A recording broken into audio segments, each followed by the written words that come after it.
Izena jarri zioten Joakin Karmelo, baina inork ez du ala ezagutzen.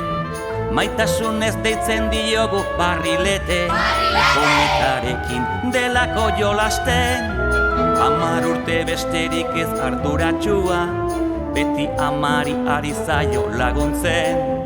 Zapatak garbitzen ditu kalerik kale, anaia Rebek eskola izan dezaten. Ta gora, kintxo, kintxo Barrilete, gure adiskide aparta.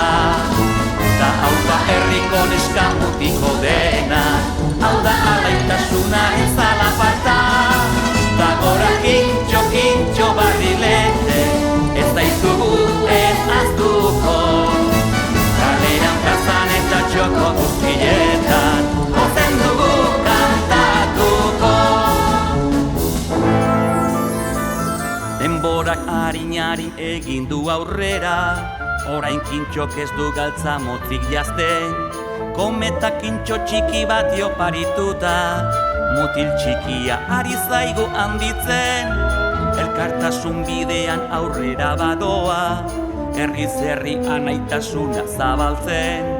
11 anaia Rebekin bat egini, etorkizuna askatasunez sortzen. Ta gora, kintxo, kintxo Barrilete, gure adiskide aparta. Ta hau da herriko neskamutiko dena, hau da alaitasunaren zalaparta. Ta gora, kintxo, kintxo Barrilete, ez daitugu ez aztuko.